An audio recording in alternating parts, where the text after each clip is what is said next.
When people ask me what my favorite comic of 2023 was, and I was on multiple podcasts where people ask me this question, I Mhm. always said World's Finest. That was always my answer. I continued over and over to kind of scream from the rooftops and say, Mark Waid and Dan Mora, Mark Waid and Dan Mora.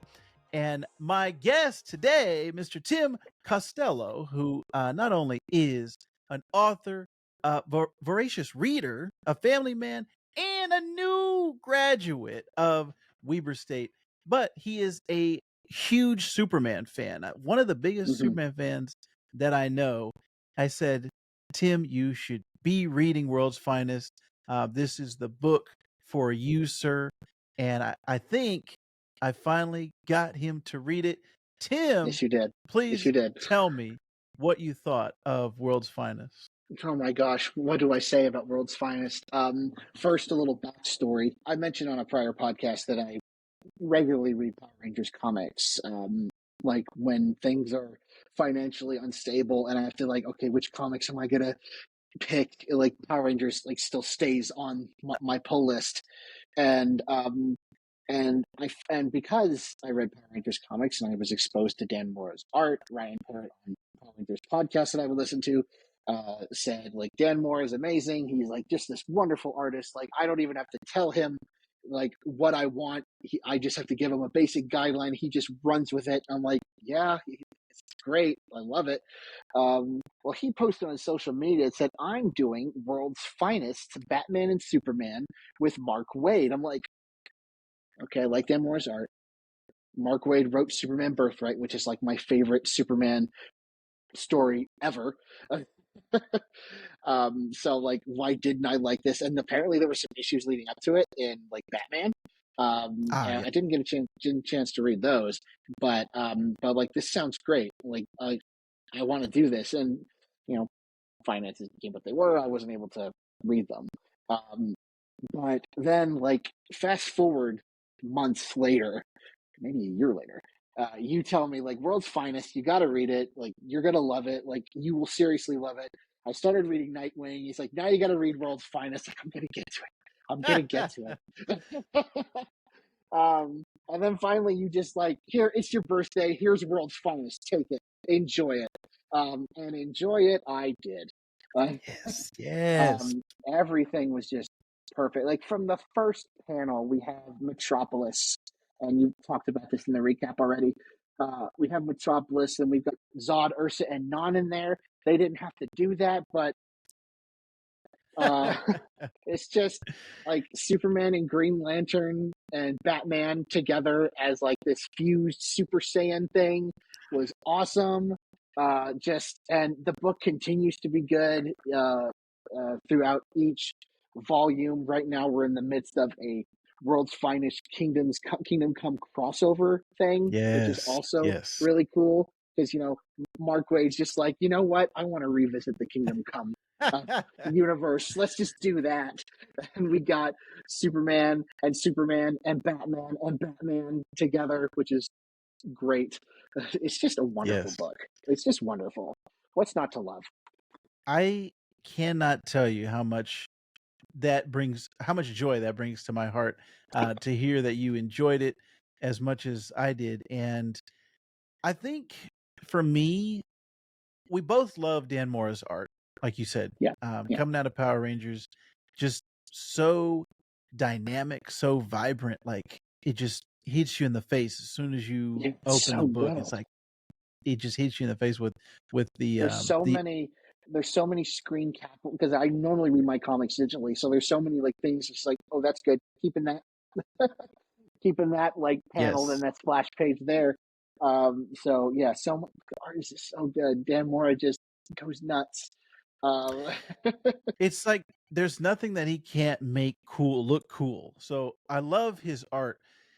But I think for me, the MVP of this book is Mark Waid. And the reason why is because I don't think there is a first I was going to say a writer, but now that I think about it, I don't think there's a person on this planet that is a better Superman fan than Mark Waid. I've seen No. so many interviews with him, and he gets the core of who Superman is, the core of the character, and he knows what what to pull out of him, and how to use him, how to utilize him, Hmm. because he's got like an encyclopedic brain for DC Yeah. characters in particular. There was at one point on the DC website, he had written every biography of every character. So when you pulled up, Wow. all right, here's Wonder Woman, it was like a page biography that Mark Waid had written. But he's just proven time and time again, like he gets it. Like he's He just does. He a does. scholar of these characters, and Superman in particular. I read a Superman book, and when Mark Waid's on it, I'm just like, there's those writers, in comics where you read it, and like, Tom Taylor's the same way with Nightwing. Yes, You yes, read it, and you're just like, this man gets this character. He gets him. He knows what works with the character. He knows that this is something that Nightwing will do, or this is something that Superman will do, and that's just so refreshing. Um, as a comic fan, to yes. have those writers writing these characters that you can trust that they're not going to stray and do something that is going to, you'll be like, character wouldn't do that. Yeah, I whenever, like, because Superman Birthright is so beloved in my heart. one of I my favorites. So good. I love it so freaking much. Um, there was something I read that was like, oh yeah, they just took that from Birthright. Like, I um, think that's so influential. Like when you think of, okay, what are the yeah, best Superman stories of all time? Birthright has to be in that conversation. Like yeah, when you're handing somebody books to read, hey, why is Superman a cool character? This is why. And Birthright yeah. is one of Hmm. those ones. But I think what the thing that encapsulated this for me was in the DC documentary that came out last year, Superpowered, the DC story. Which I There just was this. watched last week. Oh man. Yeah, I watched it when it first aired, and I was like trying to tell everybody about it cuz I loved how in depth they went, and just the story of DC. There were stories in there that I hadn't I heard. want them to do this for Marvel. I would love them Yes, to do this for yes. Marvel. And they've done bits and pieces of their history, but not like the whole thing. I would love that. Yeah, Yeah, whoever the it's company great. is that did this DC one, please do Marvel. But Yeah, there was a Mark Waid story in there in particular that when I saw it, I got emotional because I said, this is like the encapsulation of who Mark Waid is as a person. And I said, this makes so much sense. All these years I've known him to be this Superman scholar and to be this pillar of Superman. I remember when Man of Steel came out, Zack Snyder's Man of yeah. Steel. I was gonna There mention it. was there was a story online about how Mark Waid saw it, and when Superman snaps Zod's neck, he stood up in the theater and he said, "That's it. I'm done." Now, I don't know if this is real, but it makes sense Right. to me. Like this sounds like something Mark Waid would do. He's like, I'm out." And he got up and walked out, and he said, "This is not Superman. This is not that character. There's no way that Superman would kill Zod. There's no way he would snap his neck in that situation." And sure, there were And rationalizations for it, but Mark Waid's just like, he went online and like wrote a thing about why Man of Steel is not Superman. And I came out of Man of Steel. I was like, okay, I guess I don't like that he snapped his neck, but I guess he had to do it. Like, rationalizing it in my head yeah, while I'm right, right. watching it, and I'm like, I guess he had to do it and stuff. But then I read this interview. I was just like, you know what? He's right. And then I watched it again. I'm like, yeah, no, no. Like, and that has, like, that interview, that little, I don't know, it was like a Tumblr I think blog it's or like it was something. an article or something. Yeah, Yeah, like when I read that, I was just like, you know what? Like that changed how I viewed that movie from then on. And then you get, yeah, this is a little tangent here.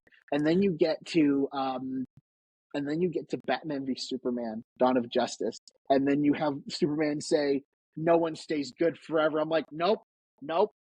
Superman would not say that. Nope. yeah. Ugh. those movies too. I can't. I really cannot. I'm trying to lower my expectations, but James Gunn's Superman that's coming out, I'm like, I please know, be the I Superman know, that we know. I Like, know, please be the actual Superman. Be the I character that know. we need to come in and save DC, and maybe even just superhero movies in general. Please be Yeah, the movie that comes out and people are like, yes, we are superhero fans again. Because right now, as we record this, all you hear online is superhero fatigue, superhero burnout, comic book fatigue. Like, I don't like I just there's too much comic books, too much superheroes. And sure. I think personally, uh it's too much mediocre superheroes, too much okay stuff that's coming out and not end game level stuff. If all of these movies coming out were end game level, we would not be talking about superhero fatigue. We would not be talking about comic book fatigue. So If if all this things James, if all things were the level of the entirety of Phase Three, we wouldn't be having this discussion. Like, because like not just Endgame, but if it, you know we have Thor Ragnarok and Guardians of the Galaxy Two, Spider-Man: Homecoming, Civil War, all Black Panther, all that stuff. If we had that kind of level stuff, people wouldn't be saying that. yeah, the if the momentum had kept going from phase three, like onward, because as soon as Endgame, like it was that peak, and then it's just been all downhill since, and there hasn't been Yeah. anything. Well, actually, the only exception I would say is No Way Home. The Spider-Man Hmm. that was kind of like the end game for Spider-Man, where Yeah. all the Spider-Mans were coming in. But beyond that, there's been nothing even close to the level of the Phase Three movies, like you were saying. So Yeah. James Gunn, I have faith because all of the Guardians movies were great, and even his The Suicide Squad, I Yeah. enjoyed. But if he can just hit Superman out of the park, and he's also a big Superman fan. I was Hmm. listening to a podcast interview with him, and he was talking about how that was kind of like that was the carrot that got him to leave Marvel specifically and come over to DC and be kind of their creative officer. They were like, you can do anything you want. And he said, Superman, I want Superman. So Yeah. that's, I think, a good sign. But that Mark Waid story in that DC documentary, um, I'm probably gonna butcher the Horrible. actual line that he said, um, but he said he came out of Superman the movie, the 1977 Christopher Reeve movie, and he said, or was it 78? Anyways, the It first was a Superman 78. It movie, was a 78 movie. Christopher Reeve. yes, 78. first movie, and he said, I know exactly what I want to do with the rest of my life. And he like was so sure of himself. And he's gone on to fulfill that prophecy, fulfill the promise of knowing what he wants to do, being the one of the best. He's going to go down in history as one of the best comic book writers of all time. Yeah. And it just filled number one, the fact that it was Superman that inspired him kind of filled me with joy. And then number Hmm. two, that unshakable confidence to say, I know exactly what I was put on this earth to do. I know my purpose. I And know what I want to do for the rest of my life. I don't know what I'm going to do, but I know whatever it is, it's going to be involving Superman. And it was like almost like a religious experience for him. when he said Like, that, I was like, I was like, mm, that's amazing. I love you that even made more. I rewound it and played it again. I was like, Oh my this gosh. makes me happy. Um, and I think did we meet on the Smallville forums? I'm trying to think because our history goes back, I think, it's always Probably. been tied with Superman. Like there's always been some Yeah. type of Superman Yeah. thing. I And was, I was big into Smallville. So that's probably where our path probably initially yeah. crossed. Um, And I want to yeah. say Mark Waid had some involvement. I don't know if he wrote an episode or something. I remember him being He didn't, involved in he Smallville at some didn't point. write an episode, but Jeff Johns wrote a few. Yeah. Maybe he was like Um, they consulted him or something. Because I remember seeing some interview. Anyways, the fact that Mark Waid, like that just made total sense to me. And yeah. if you haven't had a chance, he wrote his own separate Superman for Boom Studios called Irredeemable. Oh yeah, Incorruptible I've heard and about. Irredeemable. Yeah, yeah, I've heard of these. I think. Um, I 100% recommend both of those books. I read each one from start to finish. They were both coming out at the same time, and they're kind of like two sides of the same coin. So if you have a chance, 100% recommend it. He takes what he knows about Superman, takes like the knowledge of that, and puts it into this character, and kind of reverses it, and you could Mhm. see the opposite of Superman. So just his knowledge, Mark Waid's knowledge of Superman, it just makes me feel like this he I'm in good hands when I pick up a book and it says Mark Waid's name on it, I know it's going to be good. And he's I don't think he's ever let me down. Now that I think about it, I don't think there's any Mark Waid book I've ever read and been like, "Man, that was mediocre. That was subpar." Um, so Yeah. that is one that I highly recommend. But when World's And I Finest like came out, I like how oh, he good. talked about in that documentary about how he came up with Kingdom Come, which Oh yes, right, right. I never like I love that story, but I never like and he thought about like what would happen if like superheroes were just gone. Like that was just like wow. That was a great concept. Yeah, there's a lot of comics that like once you get the concept, once you start off from this point of what if, right? And it's like, oh yeah, that is interesting. I never thought about it that way. And then it just leads to all these great paths and avenues and Yeah. storytelling potential. So Mark Waid definitely he's one of those writers that can do that for you. And you talked about Tom Taylor with Nightwing. I love when I can find a writer who can change my mind on a character. Like I never liked Nightwing my entire life. I never liked I Nightwing. liked him, like, but I I never wouldn't liked him. consider I would consider I liked him because I grew up with Dick Grayson as Robin, so Yeah. by extension I like Right. Nightwing. But Right. never would I call him one of my favorite characters Mhm. after that book. I was just like, you know Mhm. what, Nightwing, he's up there with Superman for me. Now, Yes. Yes. because of that book, Yes. because that book has like there have been like some arcs that have been great, like the most recent one. We won't talk about it. Uh, um, but uh, but yeah, like we read. I remember we read the most recent issue, and we were just like this is why Tom Taylor's awesome on this book because he Yes. just gets him. He gets him. Yes. I Um, can't like that the very first volume is called Leaping into the Light. I actually have a video on my YouTube channel where I'm talking all about it because I was just like, I love good this video. book. I want everybody to know about it. Thank you, sir. And I think that was one of those moments, and I've had that a few times in my life. I also had that with Daredevil, where I didn't like the character at all, and I ended up reading, I think it was Brian Michael Bendis's Daredevil, Uh-huh. and it was like, this character is amazing. And Daredevil has had a number of great writers over the years, but that Yeah, Brian Michael Bendis run that he did was like the changing point for me.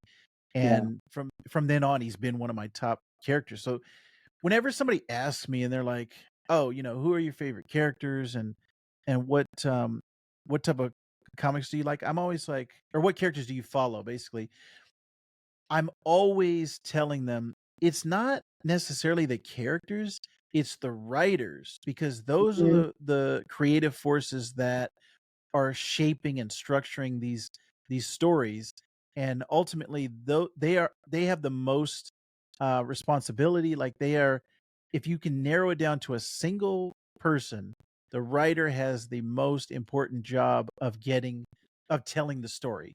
And so I've had that a number of times, and I just love when you can get that type of creator. And I think Mark Waid hasn't had a specific one it's turned me around. Basically, every character that he's written, I've already liked, but Yeah.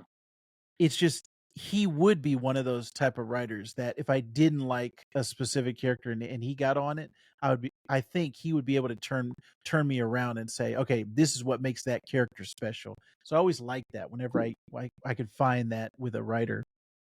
But I think with World's Finest, the thing that stands out to me in my mind, besides what we've already mentioned, the amazing art, the fantastic writing and storytelling, is the mixture of old and new And Mark Waid Mm, is perfect at that because he is an old school writer. Like he's been writing, I gotta say, maybe since the '80s, and he's just been a consistent force in comics. Like every year, I mean, every decade, I've come back and it's been, oh yeah, Mark Waid's still good. He's still good. He's there. He is. He's still over there yeah, cranking out great books. And I think his perspective of, okay, I know what it was like. Not like I said, he's kind of like an encyclopedia. So he's been reading comics since maybe the 50s, 60s, and then he's been writing comics since maybe like the 80s. And he takes all of that knowledge and those classic tales of Superman, everything is like rolling around in his brain, and he puts it into a modern book like World's Finest, and it just makes complete sense. It doesn't matter the time period. Like there's the periods with the story with Dick Grayson as Robin. Like there's that yeah. older time period. Yeah, And like then there's there's an also issue. There's an issue where uh where where where um where Dick Grayson is actually sketching his old school Nightwing costume. yes, yes. Yes, Which we and he's yeah. like, "What are you doing?" I'm like, "Nothing, nothing. Just something I'm sketching up." Yeah. But And yeah, we have I yeah, it's like the reader has that knowledge of, we know what he's gonna become in the future. So yeah, it's a yeah. cool kind of One thing play on I that. like is just combination of so many like elements that you wouldn't think would work for this book, but they just do. Um, and like inserting the Doom Patrol into this story. Yes, Like yes. I've never read a Doom Patrol book. I know them kind of offhand because of the show, but I've never watched the show. Um, but but it was like the Doom Patrol are in this book because that's who Robin calls is the Doom Patrol, and I seeing think those characters. yeah, I'm the same way. Like I didn't grow up reading Doom Patrol, but I think Mark Waid, like, or I'm sorry, not Mark Waid. James Gunn did the same thing with those Guardians of the Galaxy characters, where Mm-hmm. they were not mainstream, like they weren't Yeah, A-level characters.